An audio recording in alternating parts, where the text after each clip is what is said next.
अस्सलामुअलैकुम, my name is Syed Mohammad Shahzub Shah और मैं वर्ल्ड लिटरेचर में जो रिव्यू करने जा रहा हूँ बुक का, उसका नाम है वेलकम होम और उसकी ऑथर है नजवा ज़ेबियन, जिनका ताल्लुक़ लेबनान से है। इस बुक में दरअसल सेल्फ़ लव, सेल्फ़ अवेयरनेस के बारे में बताया गया है, सेल्फ़ एक्सेप्टेंस, कंपैशन, ऐसी चीज़ों पे फोकस की गई, हाईलाइट किया है। जिन्होंने जो ऑथर हैं उन्होंने अपनी पर्सनल एक्सपीरियंस से लेसन्स दिए हैं कि एक इंसान अपने अंदर अपने दिल के अंदर अपना घर कैसे ढूंढ सकता है। तो पहले हम इसमें वीडियो में पहले हम उनकी स्टोरी देखेंगे और उसके बाद हम और के लेसन्स क्या क्या सीखे वो देखेंगे। तो उनकी स्टोरी ऐसी है कि वो अपनी बुक के अंदर स्टार्टिंग में ये बताती हैं कि उनका रिलेशनशिप होता है नोआ से।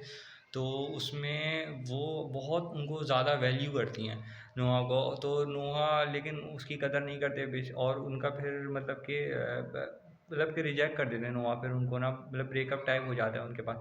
तो फिर वो इमोशनली बहुत डिस्टर्ब होती हैं और वो मतलब अपने इनर वॉइस उनको होती है कि आती है कि मेरी जो हैप्पीनेस है वो किसी दूसरे के से रिलेटेड क्यों है, मतलब कि और मैं खुद से मतलब कि मैं खुद से हैप्पी क्यों नहीं रह सकती। तो उसके बाद वो थेरेपिस्ट के पास जाती हैं थेरेपी लेने, इमोशनल थेरेपी लेने कि ये अपने ब्रेक डाउन के बाद। तो उसमें थेरेपिस्ट फिर उनसे मतलब कि पिछली लाइफ के बारे में पूछते हैं,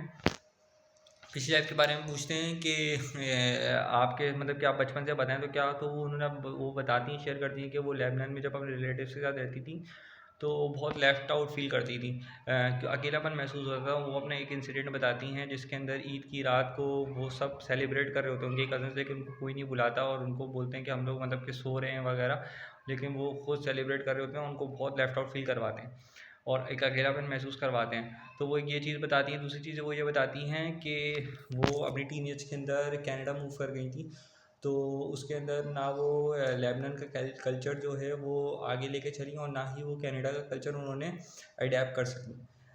ना कनाडा का कल्चर अडेप्ट कर सकी, ना लेबनान कल्चर अडेप्ट कर सकी, और वो भी एक बीच में स्टक हो गई कि मतलब कि ना वो इधर की हैं ना उधर की हैं। तो तो ये तो थेरेपिस्ट को मतलब ये रियलाइज़ होता है कि वो उनका मतलब कि ब्रेक डाउन अभी का नहीं है, उनका बचपन से ही ये ब्रेक डाउन है और वो अपनी हैप्पीनेस का जो ज़रिया है वो दूसरों लोगों को करती हैं। तो ऑथर को ये समझ आता है तो वो उनसे करते हैं कि कोई आप ऐसा काम करें जो आपको स्ट्रेस रिलीज़ करे। और तो फिर हम जो ऑथर हैं वो लिखना शुरू करती हैं, मतलब पोइट्रीज़ और प्रोज़, तो अपनी लाइफ के हवाले से, और उनको बहुत सुकून मिलता है उससे ना, और उनको प्रेज़ भी मिलता है, तो उनका मतलब एक तरीके से स्ट्रेस रिलीज़र हो जाता है। इस बुक में हम जो सीख रहे हैं वो सबसे पहली चीज़ जो हम ऑथर ने बताई है वो है सेल्फ एक्सेप्टेंस और सेल्फ अवेयरनेस के बारे में बहुत ज़रूरी बताई कि इंसान को अपनी सेल्फ को एक्सेप्ट आना चाहिए, कि उसको अपनी वीकनेस भी एक्सेप्ट करनी आनी चाहिए और स्ट्रेंथ भी एक्सेप्ट करनी आनी चाहिए। कि अगर कोई मतलब कि इंट्रोवर्ट है तो मतलब कि वो एक तरीके की मतलब कि वीकनेस, मतलब कि आप कम्युनिकेशन नहीं है आपका किसी के साथ, तो आप दूसरों के साथ दूसरों के साथ मिल नहीं रहे हो तो आप लेफ़्ट आउट फील होगे। तो उस पे आपको वर्क करना चाहिए। और स्ट्रेंथ की आपको अपनी स्ट्रेंथ पता होनी चाहिए कि आप किसी चीज़ में अच्छे हो, तो अगर आप किसी चीज़ में अच्छे हो और अच्छा फ़ील करते हो कि वो चीज़ करने में, तो आप और स्ट्रेस रिलीज़ होगा आपका, वो करो। जिसमें जैसे हमारी ऑथर ने बताया कि उन्होंने राइटिंग पे फोकस करा, और इंसान को अपनी सेल्फ अवेयरनेस होनी चाहिए कि वो इंसान कहाँ खड़ा हुआ है। तीसरी चीज़ ये है कि वो फॉरगेटिंग और लेट गो का उन्होंने बताया कि इंसान को दूसरों को फॉरगिव करना चाहिए और बातों को लेट गो करना सीखना चाहिए। बातों को लेट गो करना बहुत इंपॉर्टेंट बताया उन्होंने, ना कि दूसरों के लिए, ना खुद के लिए भी बहुत इंपॉर्टेंट बताया कि अगर आप दूसरों को फॉरगिव करके लेट गो कर दोगे तो वो चीज़ आपके दिमाग पे नहीं रहेगी और वो मतलब कि चली जाएगी, ना कि ये कि आपके इमोशनल हो रहे उसके बारे में बार बार सोच के और वो आपको हर्ट कर रही है इन द लॉन्ग टर्म। दूसरी बात उन्होंने एक और चीज़ जो इस पर फोकस करा है उस पर यह है कि इंसान को रेजिलियंस पे फोकस करा है उन्होंने इंसान की, और इंसान को क्लैरिटी होनी चाहिए चीज़ों के हवाले से। अच्छा, और इसमें जो बेसिक जो कॉन्सेप्ट है वो होम का कॉन्सेप्ट है। होम का कॉन्सेप्ट ये है कि इंसान का जो इसमें होम जो है कोई फिज़िकल एस्पेक्ट नहीं है इसमें, बल्कि एक इमोशनल चीज़ बताई गई है कि इंसान के दिल में एक उसका घर होना चाहिए जिसकी जो की है वो किसी दूसरे के पास नहीं होनी चाहिए बल्कि ख़ुद के पास होनी चाहिए।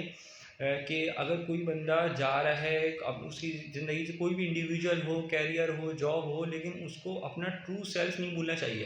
अपने अंदर मतलब झाँक के देखना चाहिए और ख़ुद में ही खुश रहना चाहिए।